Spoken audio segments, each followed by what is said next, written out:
Coming to you live from downtown Detroit, this is Benzinga's PreMarket Prep with your host, Joel Elconin. This is a volatile puppy here, isn't it? And Dennis Dick. I'm bidding a penny. I will buy the stock for a penny. With everything you need to start your trading day.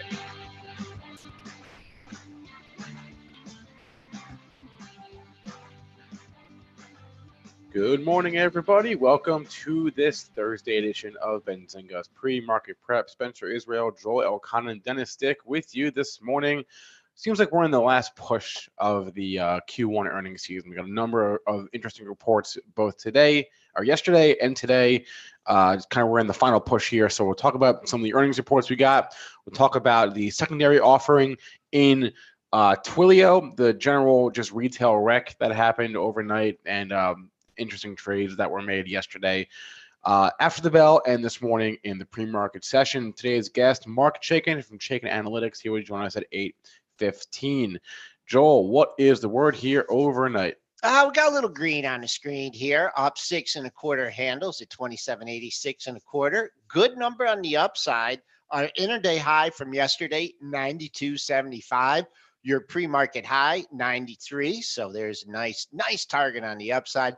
On the downside, really didn't have anything at 76 1/4. Just kind of popped down there real quickly. But we'll be keeping an eye on mid-range in the session, which comes in at 85 even, and also the close from yesterday at 27.80.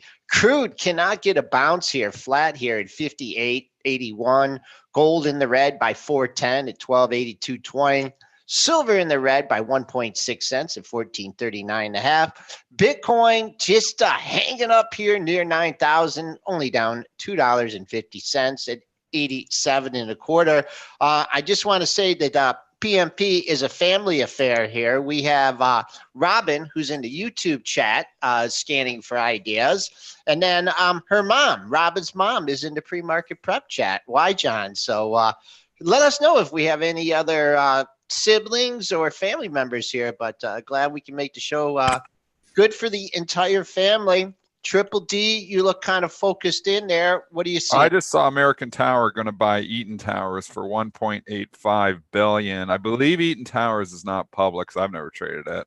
Or if it is, it's not traded in the U.S. Yeah, it's overseas. So I'm just looking, and then I'm, obviously looking at those tower plays, those REITs. SBAC hasn't started moving yet. CCI or two other ones that are in that space. I'm not sure who's the biggest. I'm not sure if anybody, this isn't a huge deal, but it's a pretty big deal, 1.85 billion. When you're talking American Tower, let's just go grab the market cap of that right now, just to see how much it is for them to swallow. Oh yeah, 88 billion. So this is a small deal. Small for them. You want to hear a quick American Tower story? Yeah. I didn't know you had an American Tower story. Give it to me. This is a perfect time for it. It's not a great one, but remember when at Bright we used to play basketball in the morning at Franklin Athletic Club? Yeah. You don't. Play. I never did. I'm not a good athlete. Yeah, and it's not on ice. So and it's not on ice. Yeah, I'm kidding. I only play sports on ice. There was a guy that we played basketball. I don't know if he's listening to the show, Matt Chope. And he told me to buy this stock, American Tower. It was his pick. Yeah, it was his pick. And if you go back there, when was that? That'd been like the year 2000. Yeah. Well, let's go back and see if Matt was correct. I'm assuming he was, seeing as how it's done the last little while. Yep.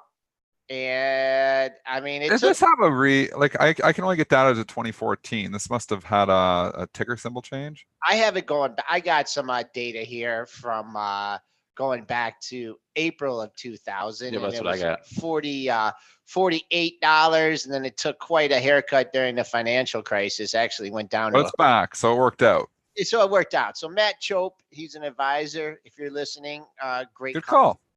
So all right, that's never heard that one. Figured I threw a new American Tower. Yeah, we don't talk these, and like I said, the other ones in the sector, SBAC, you can look at. And also, I think CCI is in there too, if I'm not mistaken. I don't follow the REITs that much, but I think those are 3 of them. But again, this is a small deal, so not likely to move the bigger ones. Yeah, and not enough to really hit American Tower then, right? No, when you're talking $1 billion on an $88 billion company, it's a drop in the bucket. So yeah, I don't think so. Okay. Well, okay, that was just breaking news. That's why we started with that, because it just broke at 8 o'clock right at the top of the hour. But there's lots of other news here as well. And before we get into the Beyond Meats, which are breaking over $100 a day, before we get into all the earnings stocks here, I just want to recap some of those retailers from yesterday. And this is why don't be the first guy trying to call the bottom on the goose. Don't be the first guy trying to call the bottom when a stock disappoints. We warned everybody of that yesterday. Goose was trading 41. We said, yes, there's some support at 40, but if it takes that out, look out below. Holy cow. It took a 40 out and it traded all the way down to 33 bucks. It downgrades a little bit coming this morning here. It's trading lower here again. Abercrombie and Fitch, same story. Trades down the pre-market to 21. I was like, well, why won't it go to 20? It's come this far. I said the easy trade is probably shorting it from 21 to 20. Well, that was the easy trade, but it continued to go lower all the way down to 1839. When stocks are in the gutter, they continue to be in the gutter for a long time. We even used examples. We were talking like the 3M. We were talking a number of companies that have disappointed and saying if you were buying on that first day, you had a lot of pain and it continued. The pain continued. So, I mean, just coming in here and saying, yeah, the stock is cheap. Wait till they stop going down, because these have not even stopped going down. I mean, holy cow, 41 yesterday at 33. Good luck getting your money back. So, was it an overdone down 30%? Maybe, but things just don't bounce back. Not in this tape. No, not at all. And I looked at that too, and I thought, oh, 40, no. Do you think maybe a day trade, maybe it's going to bounce it? No, not at all. Didn't even think about it. It was the way it was hanging in the pre-market too. It was hanging like 40, 40, 40, 50. Usually if those numbers are going to be good, boom, you hit 40 and you're at 42. Yeah. So there wasn't that big bounce on it. But just sticking before we get to these retail earnings here, sometimes we make some good calls, sometimes we make some bad calls, and sometimes it takes a little while for them to play out. But Triple BY, Dennis, that was one that you talked about. Yeah. Activists getting all active. Everyone got excited. Their upgrades and takeover. I think they had a decent earnings report in there. And there was some activist action. We're talking back in March. I took a lot of heat from a number of people there when I said, I think eventually it gives it all back.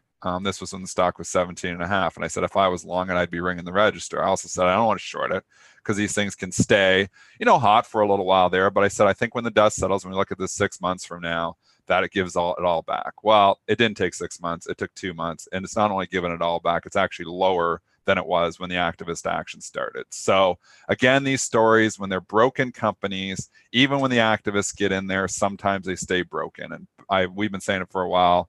Me and you have hated this stock, one we've gotten right for a long time. We've hated it forever. You go in these stores and they're huge stores selling towels, selling other things. I mean, it was $80 back in 2015. It's 13 bucks here now. It's been a value trap the whole way down. Yes, it'll have bounces. Yes, these things don't go straight down. But I think the story in Triple BY has been broken for a number of years and it remains broken despite activist action. And another tipping point is that when they went into groceries, I don't know how long ago was that, but they at least scrambling. Yeah, the one that's by us, Spencer. Selling groceries now. Bed Bath went into groceries? I didn't know this. I didn't know that. I mean, maybe Joel jumped this up. No, all kinds of food section. They do? I haven't been in one in a while. I mean, I'm not surprised. I wouldn't be surprised. They got to scramble. Oh, I've been to that one. Okay. Well, I don't know. All right. I did not know this. And Joel does confuse sometimes his dreams with reality. Help me out. Someone in the chat. Help me out. I'm not saying food. They sell food and wine. Well, they've always sold snacks and little things like that. I didn't know it was a full-on grocery store, but all I could look at there is I see 10,000 towels in the store. I think it's like Amazon 101 here, like ground zero, all this stuff you could buy on Amazon. And not only that, it's like you can buy stuff at Walmart. So I think the business model worked for a while, but the stores are huge. At least, relatively speaking, in these mall-based stores, they're big for the malls. And we know mall traffic has been dropping for years. So this is a story that remains broken. I mean, yes, you know, if you played it from 13 to 17, 18, you can make money even when stocks are in serious downtrends, but the easier money is fading the pops. So do I ever want to, I don't want to come in here today and sell at 13, but when it was getting that action, you know, just using as examples, they get that action up at 17, 18, that would have been the opportunity. I did not play it, and I probably would have got shaken out because the thing did, you know, start making new highs after that and got up to 19. So it wasn't easy sailing there for at least a month, but eventually it started to break down. And since it started breaking down, it's been going straight down. All right, we're keeping track of the tickers here, guys and gals, and we will get to them. I see TWLO, Roku, Beyond Meat, all these things will be covered here, but let's go to Beyond Meat. Let's just do it. I was going to buy it last night. Really? Yeah, just because I was like, it's going to 100. You got to teach me how to do this. I did not. I had it last night. I was actually trying to buy it. I didn't think about it till like after 7 o'clock last night. I was looking at it. I was like, oh, this is going to 100 probably tomorrow. So I tried to buy it, but I did not get it. I was like, I didn't want to pay way up, and it was already trading at 98. So I was hoping it would come back down like settlement 97.50, 97.60. Should have just paid up to the 98. The thing's 102 here this morning. It's hot. When your story's going, your story's going. I mean, it's got the story going right now.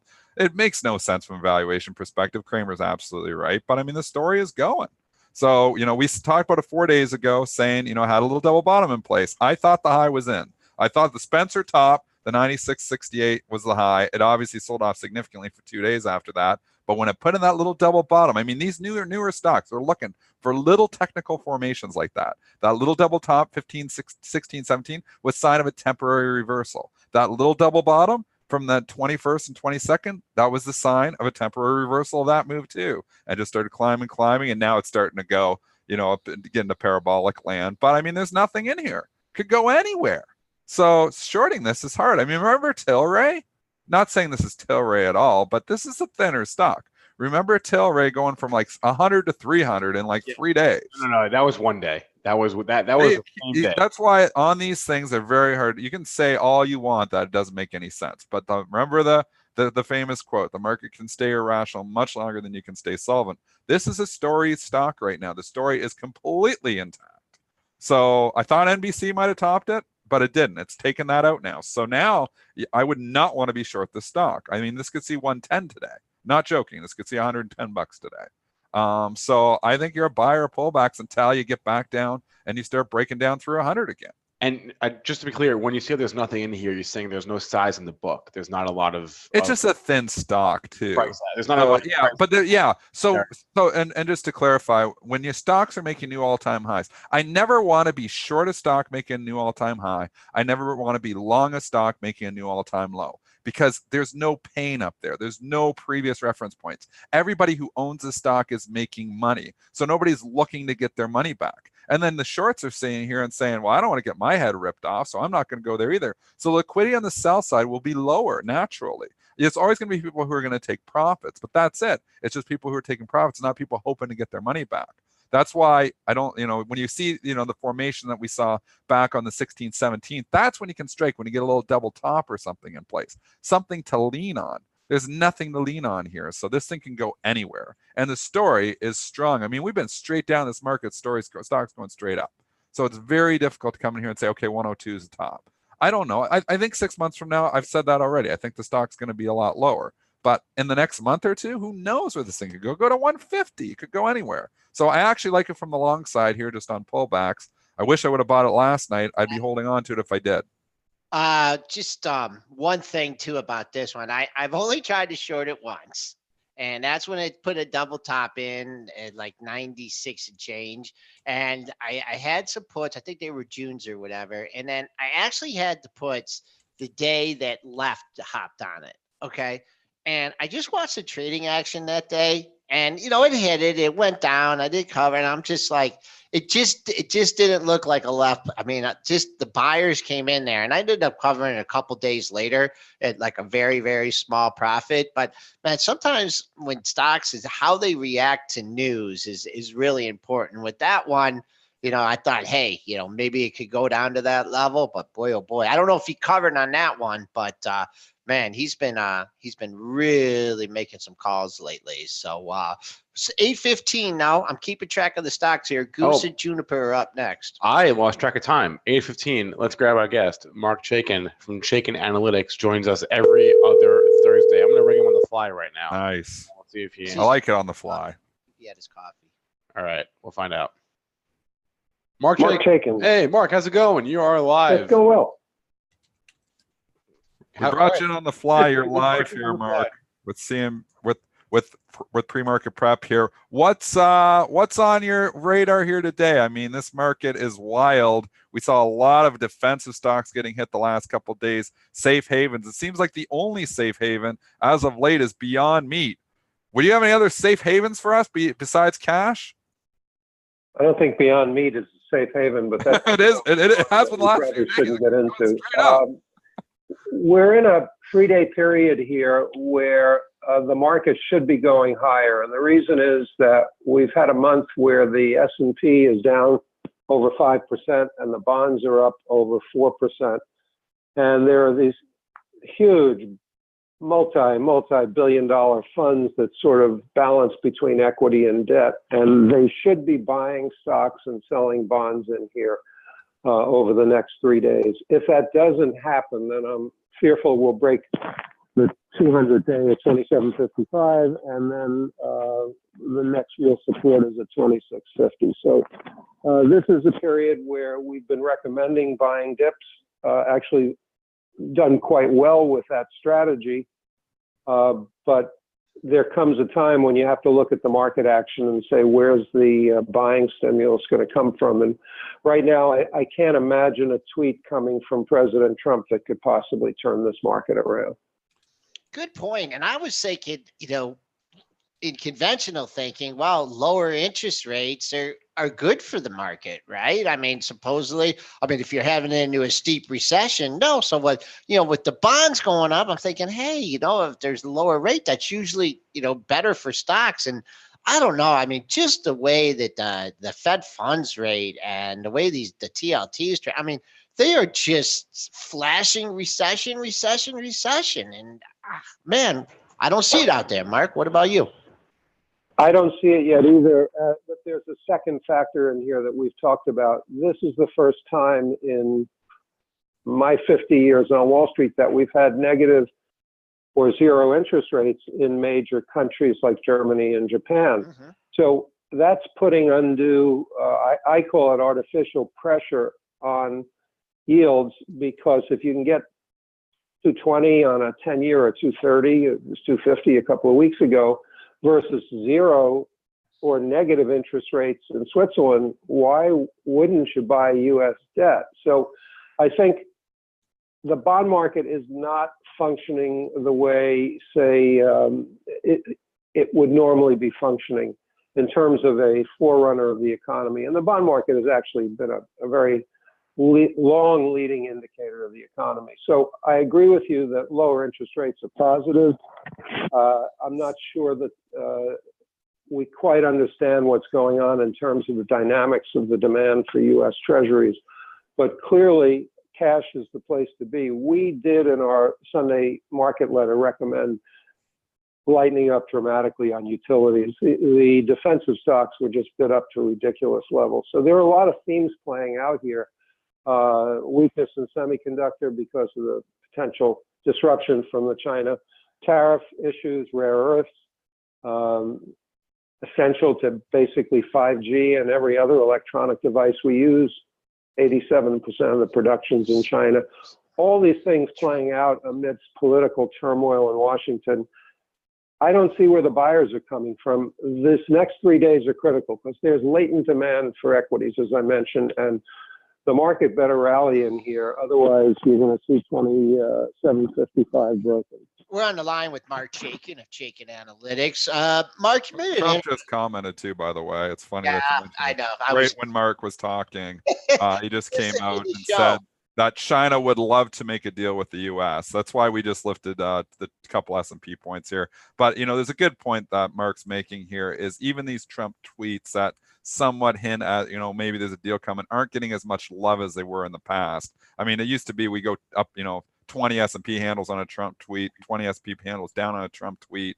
Now it's kind of being ignored to a certain extent. That wasn't on Twitter. I'm not sure where that commentary. Yeah, I don't know where it was either. Honestly. But I saw it fly by my news feed. So I know the chat just mentioned it. I saw it fly by my news feed too. It's not on his Twitter. So he just made a comment, and I saw the comment said that China would love to make a deal with the U.S. He didn't say he would love to make a deal with China, but he said China would love to make a deal with the U.S. So I don't know. That's not what we're getting out of China. That's the problem. China has decided it's time to play hardball and use the media instead of backdoor negotiations. So I think the environment has shifted. They may have been working toward a deal behind the scenes with Trump playing both sides of the Twitter ecosystem, but now China has very definitely taken a hard line in public.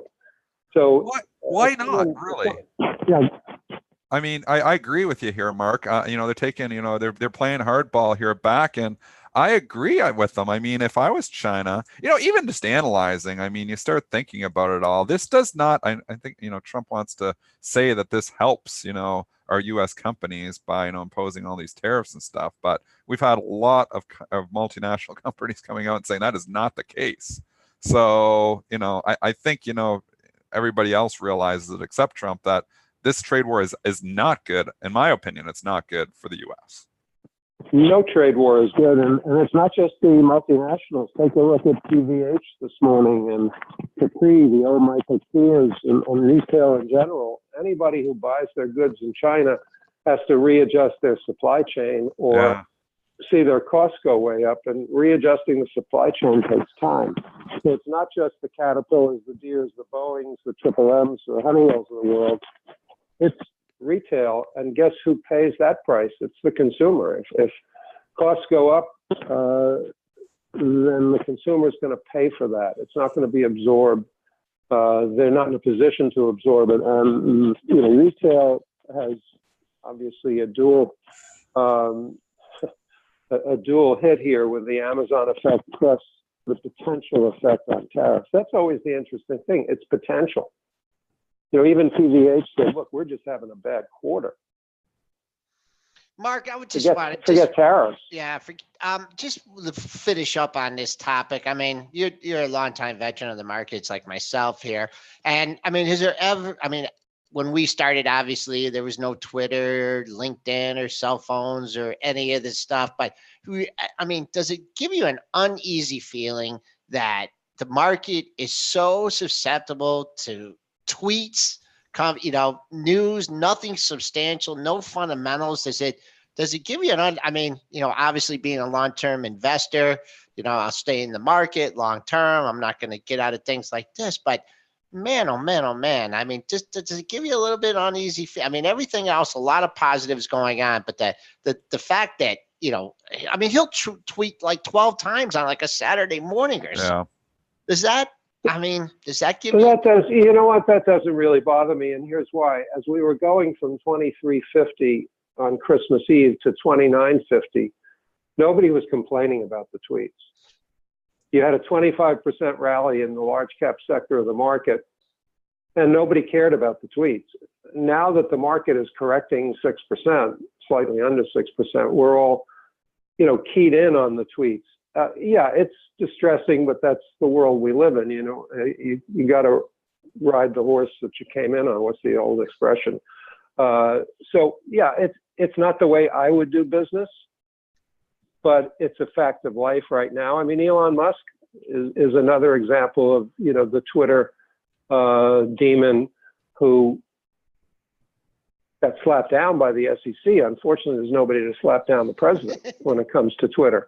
But I think you hit on the key point. Stay with your long-term holdings. This too shall pass.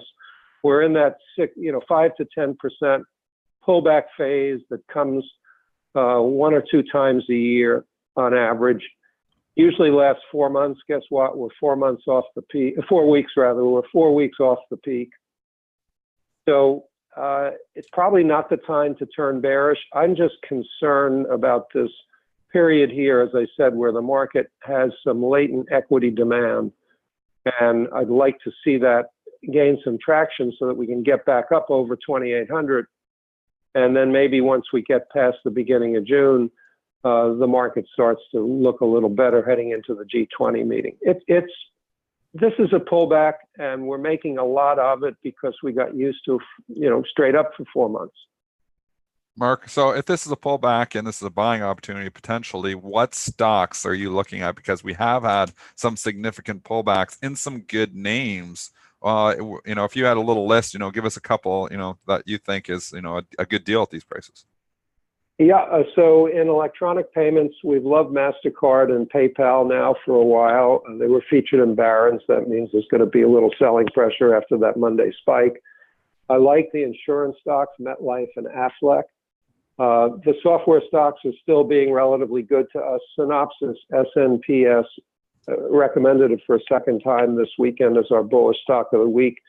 They make testing and productivity software for the semiconductor manufacturers, and the stock has really been an outstanding performer.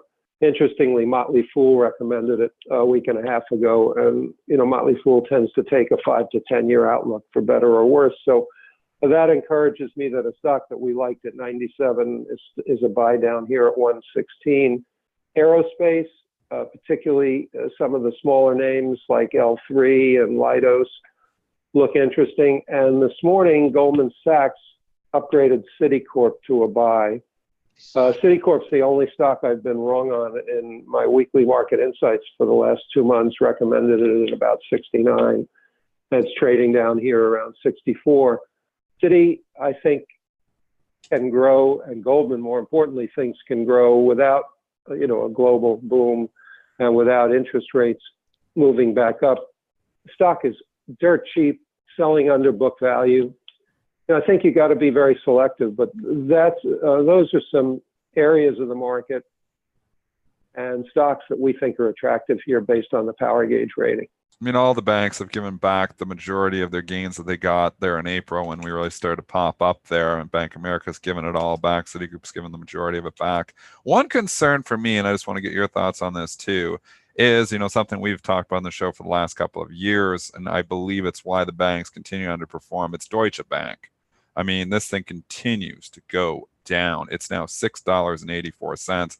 You're talking, if for whatever reason this Deutsche Bank continues to go down, and in a worst case scenario that they actually don't make it, I mean, what is the contagion risk here? I mean, this is one of the biggest banks, if not the biggest bank in Europe, and it's got some serious problems. At least the stock thinks it does.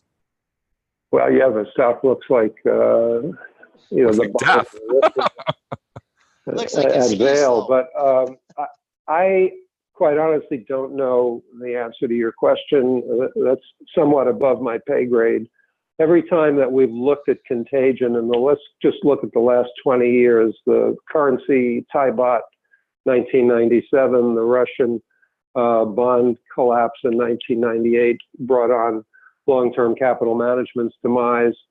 Every time we think there's contagion, it's contained. So yes, it looks serious. Quite honestly, I don't know what the long-term or the short-term impact on the U.S. banks would be. It's a good point, and someone smarter than me is going to have to give you that answer. All right, one more for you. Is crude oil ever going to stop going down here? And you have just a big decline here, oversupplies. What are they going to ease up on the pumps there? And of course, that's not really good for the S&P 500. A couple big oil stocks are in the top 10, 15 holdings. Any outlook on oil before we let you go? Well, I think you've had a normal retracement. You rallied from 45 on OIL, the ETF, up to 67, and you've pulled back less than 40% of that rally. I think people, the hedge funds particularly, that bet on oil are betting that with a global slowdown possible because of the tariff wars, that the demand for oil will drop. We haven't liked the oil stocks, particularly the offshore drillers like Halliburton and Schlumberger, for 9 months. So even when oil was rallying from $45 all the way up to 67, those stocks were making new 52-week lows and continue to do that. So it's a sector that I would definitely avoid. No point in guessing the bottom. And the fact that crude oil is coming down and may correct a little more just adds a little more quote unquote fuel to the fire. All right. Wrap it up. Yeah, we've been on with Marc Chaikin from Chaikin Analytics. Mark, as always, thanks for the time, and we'll talk in a couple weeks. Yeah, let's hope we're on an upswing in a couple of weeks. All right, let's hope so. Have a good Be one. good, guys. All right. Thank you. All right, 8:30 here. I guess we can do imbalances, or Yeah, we could do earnings. There's a lot we can do. Q1 GDP reading here. That's just out. That's in line, 3.1%. Yeah. Didn't move at all. Yeah, very little movement there on the S&Ps. It's quiet and balanced. 100,000 sound GE. That kind of stands out. That's there almost every day. I mean, we've been talking about that seller for years. No, that's pretty much it. They're all small, very small. There is something I wanted to bring up real quick. This is a tweet that I saw yesterday from a great follow on Twitter. If you don't follow him, his name is Ben Carlson. His blog is A Wealth of Common Sense, and he tweeted a chart here. And so right now we are in a 5% correction in the S&P 500. Think back to 2017. Remember, there was like no volatility that year, and it was like a really boring year. And last year we had, of course, the correction in the fourth quarter, and this year we've been a little bit more volatile as well. So Ben Carlson went back and looked, and since 1950, there have been 5 years without a 5% correction in the S&P 500, and 2017 was one of those years. So this is normal. This 5% up down movement. This is volatility is normal. Yeah, this is normal. And people forget. You're making a great point there, Spencer. I mean, 2017 we talked about it there, and I think the biggest downfall wasn't even 3% that year. It was ridiculous. It was just straight up. It was really. From a trading perspective, it was a very boring market. Just, from an investing standpoint, you love that when your portfolio just slowly climbs. But from a trading standpoint, it's boring. The VIX fell under 10. I mean, that is, from a trading perspective, not good at all. I think 2017 was one of my worst trading years in a long time, and that was simply because the volatility was so low. 2018, I almost doubled what I made in 2017 simply because volatility picked up.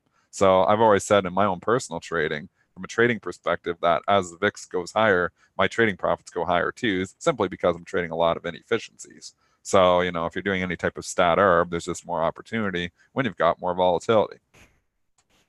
So yeah, I just wanted to bring that up. That 5% correction like this, normal, nothing to see here, unless it becomes 25% correction. But moving on. So let's get to some earnings, because we talked about retail, but we didn't talk about any of the earnings reports that we had. By the way, Uber is today, which I didn't realize. They're after the close. So don't forget that. But let's talk about DG here this morning, Dollar General. They reported earnings. As I pull the numbers up, Q1 EPS, they beat and they beat. $1.48 versus $1.39 on the EPS. Sales of $6.62 versus $6.56 billion, and they reaffirmed their guidance for the fiscal year. Well, what is DG doing? I haven't looked at the chart yet. It's been lifting ever since. They were nervous last night, and I can't blame them for being nervous into any retail report. So there was people selling last night ahead of it, and that's probably just like seeing, what happened to Goose, what happened to Abercrombie and Fitch, and just getting thoughts that, hey, if this thing disappoints, it could fall 15 points on you. It did not happen. They did not disappoint. The stock's trading up $6. Trading up $6 off the pre-market high. Pre-market high comes in at 125.79. And let's see, what's the all-time high here? All-time high is 126.84. So let's see that area above the pre-market high up to the all-time high is a potential sell area. Once you bust into the 127 handle, nothing in there. And interesting divergence here with Dollar Tree. Someone's asking about it in the chat here. Boy, oh boy. Well, they both reported. Yeah. Let's go to the Dollar Tree report. All right, let me bring that up here. I was looking for at Burlington, but DLTR, they're also this morning. Q1 adjusted EPS of $1.14 is in line with the estimate. Sales 5.8 versus $5.79 billion, so essentially in line on both those numbers. The Q2 EPS guidance that they gave was in line, and the sales guidance that they gave was, I think, also in line. Fiscal year guidance, same story. Expectations and both of these stocks and every retail stock reporting today, really the beneficiary, believe it or not, of Goose and Abercrombie and Fitch, because all those bars moved a lot lower yesterday for all these stocks. I mean, you had a stock like ULTA that was down 15 points yesterday just because it was a retail stock and they were hitting everything retail. So the bar has been set so low. Even Dollar General was down, $3, another $2 after hours because everybody's nervous about them. So they come out and they don't, say anything really bad is a good thing right now. The retail stocks of all, we've talked about it, has been carnage across the board. So these ones reporting late have a very low bar to get over. So, don't expect, they didn't raise guidance, it's going to lose 15 points. As long as they don't, say something really bad or significantly lower guidance, some of these stocks are actually going to go higher on these reports because the bar is set so low from what we've seen so far from Kohl's, from Nordstrom, from GOOS yesterday, from Abercrombie and Fitch. The bar is set very low for a lot of these retailers. All right, price action in DG. Boom, boom. I'm sorry for Dollar Tree, getting my dollar stores mixed up here. You did have a dip, a quick dip down under Got bought. 87.20, got bought up. Now it's trading up $10. You got a lot of overhead supply here in this one because you've come down hard off the 110 level. Let me see. We're not over $100 yet. And how are we trading in relation? We're right at yesterday's high. Yesterday's high, 96.98. So use that. That's your pre-market high was a little bit above that. But above 97, you got a chance to rally. Another up to 100 maybe. Yeah, maybe to 100. I don't know. I mean, before you get through that, you got to get to a pair of highs. Let's just call it 98.85. So clearing 97, nothing really up there till 98.85. On the downside, up $1.44. Use your close as support. I mean, every stock besides Movado, which is a different story, but you look at all the other companies that reported here this morning, they're all doing pretty well. Burlington, you want to go to BURL, that's not trading down either. What'd they say? Yeah, their EPS, same story, pretty much in line, slight beat, $1.26. They beat by a penny on that. Revenue, 1.63 versus $1.61 billion. So they essentially slight beat on both earnings and sales. I mean, it's down, 75 cents. It just traded flat there with an odd lot. These things, they've had their beating already. A lot of them have had their beating. And if you lower guidance, you're always going to get more of a beating. But as long as you don't lower guidance on some of these things, some of these stores, and Burlington's always been one that's had, been more in favor. I mean, the discount stores like the dollar stores in Burlington, if you look at the long-term charts, these have all held up very well. TJ Maxx is another one.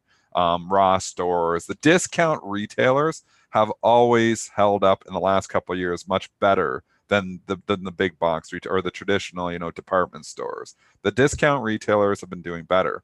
And it seems like every time the discount retailers pull back that they get bought. And as long as, they don't have really disappointing, numbers here, some of these actually could rally from these levels. Let's see. It's unchanged here. So I wouldn't be surprised if CBURL get some life here today, depending on the market. I mean, if the market rolls over again, which I'm a little bit scared of the market. I don't know your thoughts, Joel, but it seems like every rally we get gets quickly sold. That's the only thing that scares me about buying anything right now. But, you look at these and, look at Dollar Tree and you think, oh, it's up $6. I'm going to automatically sell it. Or Dollar General, it's up $6. I'm going to automatically sell it. I don't know if that's the case because they already had a beating. They've already had a beating and they didn't even say anything yet. I mean, Dollar General, maybe not so much, but these discount retailers do better. What about PVH here? Getting cracked here. Last night. Yeah, getting cracked after their report last night, which, the headline wasn't that bad. The EPS for the first quarter, they beat by 2 cents, $2.46 versus $2.44. And the sales was a slight miss at 2.2 versus $2.37 billion. Their fiscal year guidance that they gave, the EPS guidance, was, I guess, in line. I think they said something bad about the current quarter and how they expected a challenging backdrop this quarter, but I don't know. The headlines were. They had the CEO, Jim Cramer, had him on Mad Money last night, and I was watching that interview, and he didn't sugarcoat anything. He had a lot of negative commentary, said they got to do better, said their digital stuff's doing very well, but everything else is hurting. And he blamed the tariffs to a certain extent. He's blaming just the market environment. There was a lot of blame going around there, but he didn't sugarcoat anything, and it did not sound like a turnaround was imminent. So this is not one that I would be coming in here and saying this thing's going to bounce right back. Anything can happen. This market is funny. It is down. It was $130 stock a month ago. So you're shorting it at 89. You're already, buying some other shorts, or you're shorting somebody other's profits. You look at 130 down to 99, down to 89. You're down 50 points in a month. So I think you're too late to short it here, but I don't have the guts to say 89 is the bottom. Really? Especially after what they said that CEO was saying last night. This is one of those tester pre-market charts here, because you made the low at 87.87. I believe that's the low here. 87. I see 87.75. But you're $1.50 off it. I guess that's a little. I got a little bit of a cushion here. So if you're trying to buy this thing at any level, it breaks 87.75. Look out for more downside. I thought I saw a low in the 86s going back. I don't know where it was on the chart, but just keep an eye on that pre-market low. And the rebound high off this is 90.62. So if you're trying to just keep an eye on that pre-market low, an ugly looking chart here. Not really much else to say about Philip Van Heusen. I guess no one's wearing their shirts anymore. So Palo Alto Networks, PANW, is getting hit here too. Getting to the big support at $200, big psychological level there. Always gets interesting there. I mean, we've seen this trend though, where stocks disappoint, they go down. Sometimes they continue to go down. I don't have a feeling like this is going to be one of those that drops, down like 190 or anything like that. Let's see what it does at 200. Give us a number, Spencer. The earnings were fine and the guidance was light. So I'll just give you the guidance. The Q4 EPS guidance that they gave, $1.41 to $1.42 is the range that they gave. $1.55 was the estimate. The sales guidance that they gave at $795 to $805 million was that was okay, but the EPS guidance was a miss by about 14 cents. I gave my analysis. I said, let's see what it does at 200. Man, this thing has just been perched. It had held 220 support after making that all-time high. And now you're through that. I mean, just a long consolidation after making the all-time high, and now you've turned south. I don't know about this one. Pre-market low stands at 198.12. So I use that as a potential area to cover short. Not sure about a long there. Good number. Yeah, the longer it takes to get there, maybe you get a little bit of a rebound. But look at this thing. And also when you're looking at it at the monthlies, I mean, you've been trading between 214.40 and then the all-time high at 260.63. That was actually in the same month. And now, I mean, it's turned, and it's turned south here. So I'm looking at when this thing had a major peak in September of 2018, went from 239.50 down to 160.08 here. So, well, I'd be cautious on this one, keeping an eye on the pre-market low of, what did I say, the pre-market low? 198.12. Then the other couple that reported last night, Viva Systems, VEEV, that's getting a big lift here. And then let's do KEYS too, Keysight Technologies. They were all on my list to talk about as well. All right. Viva EPS 50 cents versus a 44-cent estimate, sales of $244 versus $238 million. So beating on both the Q1 numbers. Q2 EPS guidance that they gave was higher. Q2 sales guidance that they gave was higher. Fiscal year EPS guidance higher. Fiscal year sales guidance higher. So higher everything for VEEV. Let's see what does the all-time highs. 145.70, I believe, as if I'm grabbing it right. Is that right, Joel? 145.70? Yep. You're right there, playing with it. If you can take that out, it gets interesting. I mean, then you have room up to 150, but these things are wild. I probably won't be trading these ones. Difficult to call. I mean, you'd think on the key site, you think it's a little different chart because you had that gap down. Now you're gapping kind of into a gap, and you've got overhead supply, but it's kind of loose until you get to 84. So it's a tricky one, or until 81.65. It's a tricky one there too. But I'm not buying anything up 10, 11%, not in this tape. Gosh, a lot of tough charts today. Really tough. These are really tough. Yeah, I mean, sometimes and I like to convey that if I see something stands out to me. But nothing. Yeah, nothing. I mean, on the PVH or the VEEV, not that I'm active in these, $100 stocks that much, but pre-market high, I'll just give you that. Someone is up here with an offer. Pre-market high is 145.70. Denny gave you that all-time high, 145.70 as well. So we'll keep an eye on that for potential move. Key site yesterday, key EYS, Q2 EPS, $1.22. Big beat. 98 cents was the estimate there. Sales 1.09, $1.07 billion. So they beat on both the Q2 numbers. The Q3 guidance that they gave was higher for the EPS and a little bit light for actually essentially in line on the sales. See if it can fill that gap. I think you're in the middle of nowhere at 79, so I'm not making any calls there. You get up to 81.65, that fills the gap. If you ever got near $85 again, I think it's a short up there. But I had $7 higher. Not saying it's going there today at all. Just saying if you ever got back up there, I like it from the short side up near 85. But I think you're early at 79. It's kind of a coin flip in here. You got air above, air below. I don't like just playing on red or black at the casino, so I like to have more of an edge than that. Because those double zeros are there on that roulette wheel. So I'm out on keys. I'm not making any trades at 79. And you know what? We've been doing this show too long because that's my exact analysis there. I'm sure a lot of people would like to see that gap fill at 81.65. There's a couple interesting stocks here in the chat I just want to cover real quick. Actually, three of them. The first one's U.S. Steel, and that got a downgrade Holy today. Cow. To sell Deutsche Bank. This stock, okay, it's getting this is just an awful trend. I mean, the trend's been your friend if you've been short, but 2.5 months, the stock's been cut in half now. I mean, eventually, just like we got back in May when this thing went from 14 to 16 in a hurry. If you're shorting it now, you're asking to get a little squeeze on because eventually this thing is going to turn. I don't know what day it's going to be, but it's been down for so long that it's actually due for a pop. So I don't know. People are probably coming here saying Deutsche Bank, sure, this thing's going down to $10.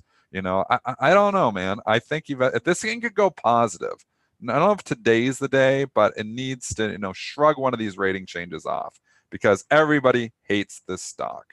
And when everybody hates a stock, I'm going to say it's starting to get crowded that way. Eventually, it's due for a little bit of a pop. Is it going in my long-term portfolio? Hell no, not with a chart like that.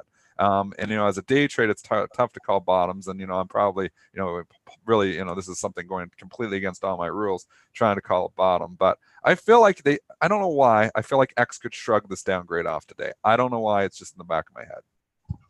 I just put up a pro calendar on the ratings. Look at it. You got a lot of red. 4 downgrades in the last month, all to sell. Yeah. Yeah. And not just anybody, big firms, Deutsche Bank, UBS, Bank of America, Credit Suisse. So, yeah. They hate this stock. You trying to get me bullish this stock? They don't like it. Well, that's what I'm saying. Remember the AT&T when they had the 5 upgrades in a row? And that was the top. That was when the thing was 40 or 41 or something like that. It was a couple of years ago. I don't know. I feel like it's been like too many downgrades now. I feel like it's going to have a little, squeeze them a bit. It's been too easy for the shorts. Let's squeeze them a little bit. Let's have a little move like we did back in May. Maybe go from like $12 up to like 14 in a day, and everybody be like, uh-oh. So I don't know. I may not trade it, but I would not be shorting in the hole here on this. I think it's been down for too long.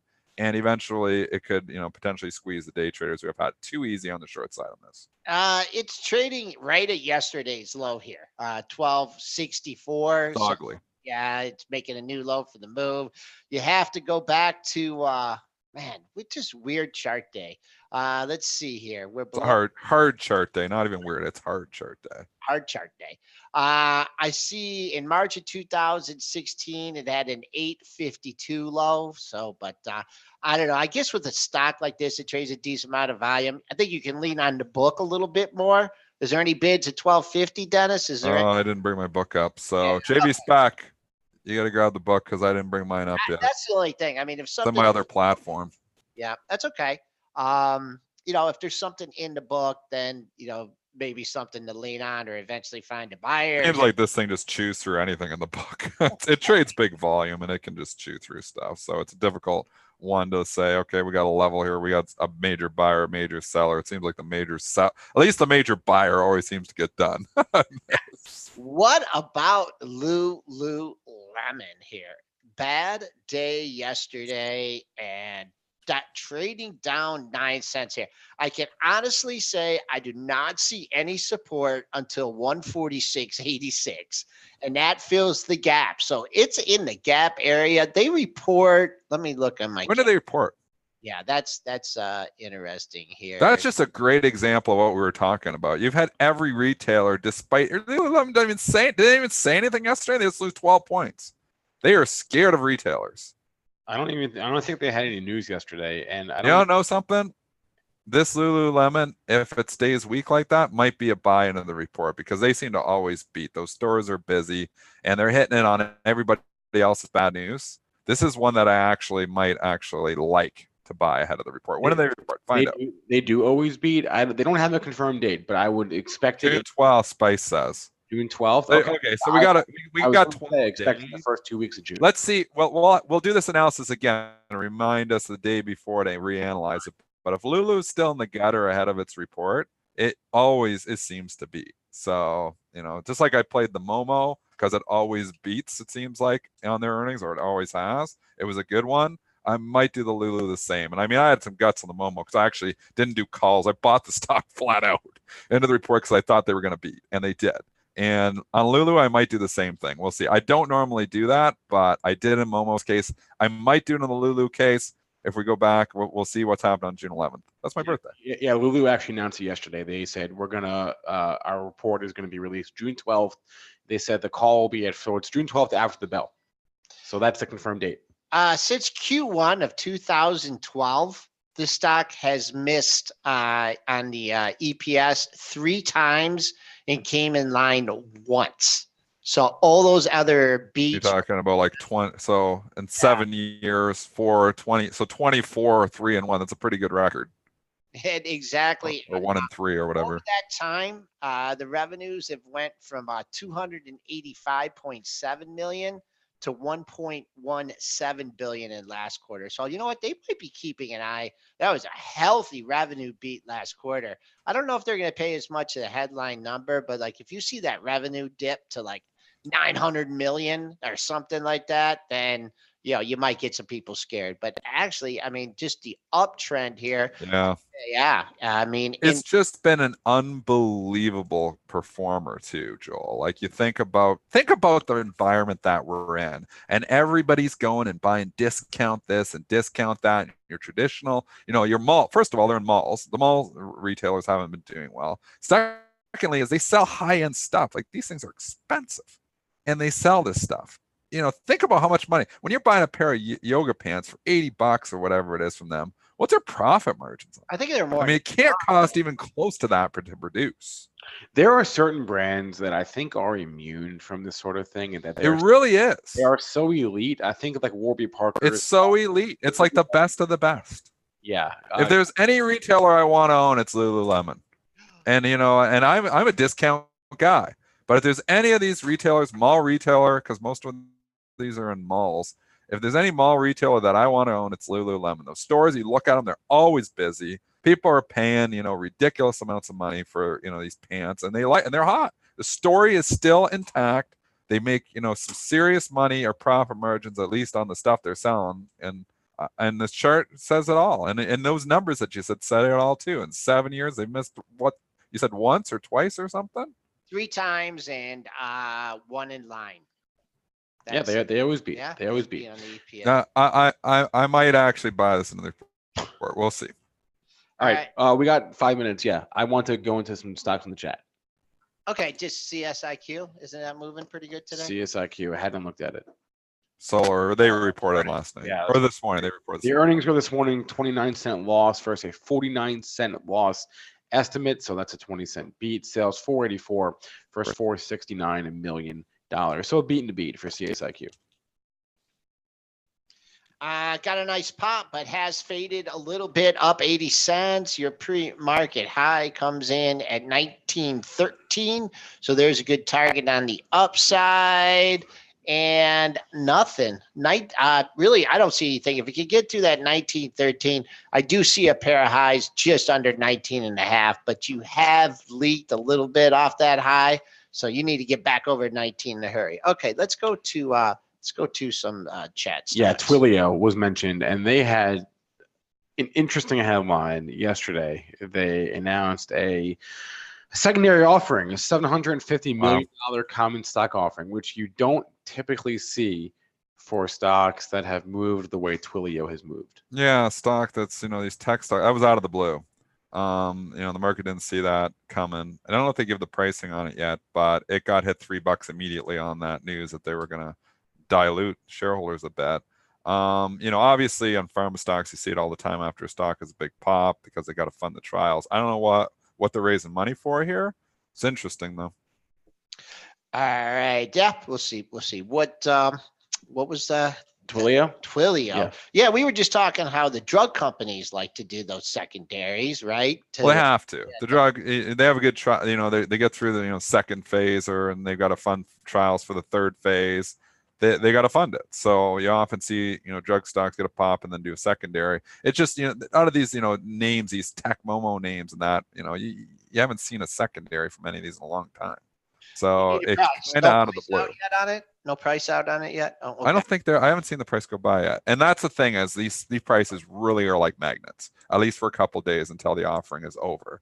So I have not seen a price go by on it yet. We'll wait and obviously if that price comes out, and that's the level you want to look at. If it comes out like 125, it's like a magnet and they suck it down to it. So you just got to be careful. Those pricings, technicals are basically, take a back seat here until we get that pricing. And I think I'd be totally hands off on this thing, even if it was like if they priced it even at like 120. I don't like that they did an offering. Yeah. I mean, then I wonder if it's insider shareholders, selling the stock. Well, sometimes that, but this sounds like flat out dilution. That they're, and sometimes you get, in the case of like Virtue Financial, it was just a big insider that just wanted to dump, and they're doing the offering just to get rid of their shares, and which can be a good thing, which can be a bad thing, but it's not dilutive. This sounds dilutive to me. So I don't know. If they're doing something good with the 750 million, you'd assume they're doing it. Maybe it's going to be a good thing long term, but I don't know what they're doing with the 750 million. I don't know if they said it. No, they haven't. Yeah. So they're just raising cash. Couple minutes here, Spencer. All right, moving on to the list. Here, haven't talked about this one in a while. Where's that? That's the headphones, right? Yep, Turtle Beach. Wow, that story ended. What that last summer it was up like $35. Everybody had to buy these headphones. These stories all end bad, guys. I don't know. You look at this thing, it was $2 from 2018, got up to 35. The story's broken. Yeah, you're gonna get little rallies here and there, no pun intended, but or kind of intended.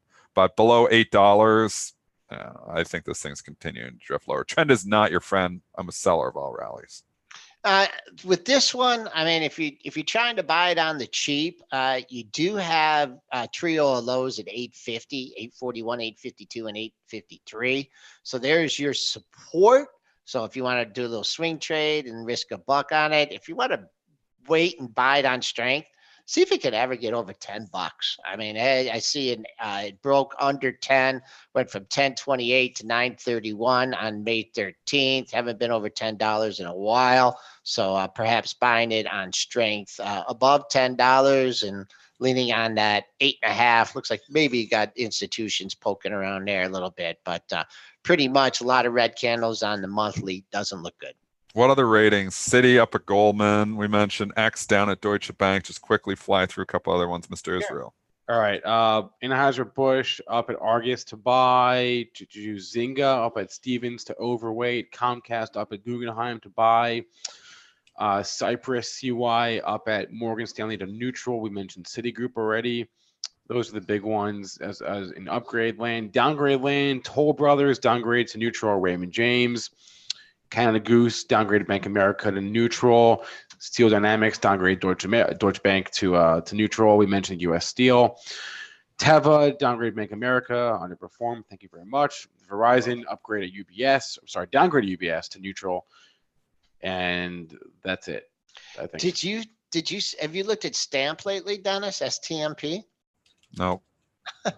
I said at 35. I thought it was going to continue to leak here. It's continuing to leak. Yeah, 32.62 it hit yesterday.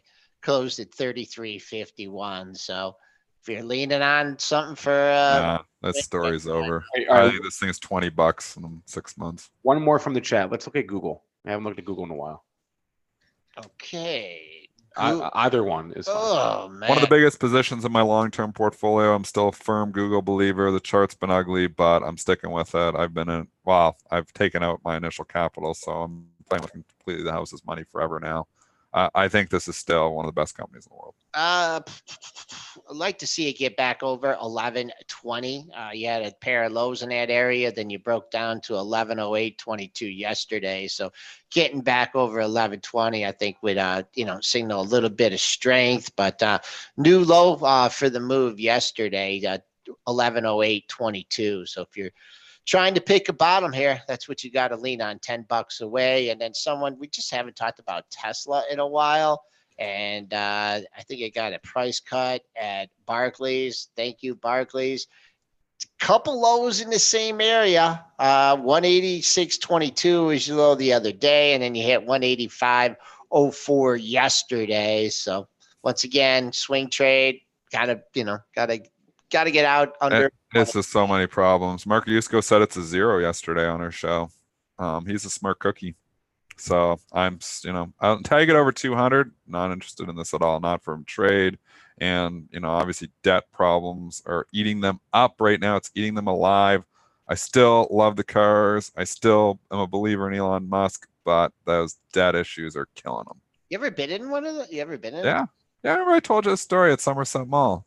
I drove one. It was great. Yeah. When you said you were driving with Jason too, because Raz has one. He does. So, but I remember I told you a story at Somerset Mall when we can finish with the story where they're all lined up there. So everybody, because they had the Tesla store, so they got the two cars there and everybody's going in them. And we're lined up, me and Spencer. I've got my 3-year-old. He was 3 years old at the time. And it's so busy to check out these cars. They've got people lined up to go into the front of the car one direction, and people could line up to go in the back of the car the other direction. So you get in the queue there, and like I'm British or something, but you get in the line, and close, you're Canadian. Yeah, so I got the British background to me. We got the Queen, right? So we call it a queue. We actually call it lines in Canada, but I'll call it a queue for fun. So we're in the queue. And we're there for like a couple minutes, and then we get in the back of the car, and there's people we don't even know in the front because they're coming from both directions. So we're sitting in the back, and I'm like, wow, this car is awesome. And then I smell something. I'm like, Spencer, did you toot? And he says, yep. I'm like, get out. We got to get out. There's people we don't even know in the front of the car, and he's tooting. So my 3-year-old tooted in the Tesla. That was my Tesla story. That is, I think there's no better way to wrap up. This market's full of toots right now. We'll you want a full day of toots and tweets. Full day of that with Joel and Dennis. You can hang out with them at the Benzinga Trading Summit June 20th at the Sheraton Times Square in New York City. Go to bzprofit.com, enter the promo code PMP15, all caps PMP15, to get 15% off your ticket, including tickets to the Trading Lounge where Joel and Dennis and Kenny Glick and Anne-Marie Band and Jeremy Newsom and Todd Gordon will be hanging out all day. So again, bzprofit.com for that. Thanks to our guest today, Marc Chaikin. Thanks to everyone who joined us in our chat room. It's both on YouTube and premarket.benzinga.com. If you missed any part of our show, catch our podcast, iTunes, SoundCloud, Stitcher, TuneIn, and Google Play. Please remember, everything we say on our show is for informational purposes only, not meant to be an investing advice. And on that note, everyone have a good rest of your day, and we'll be back with you on Friday.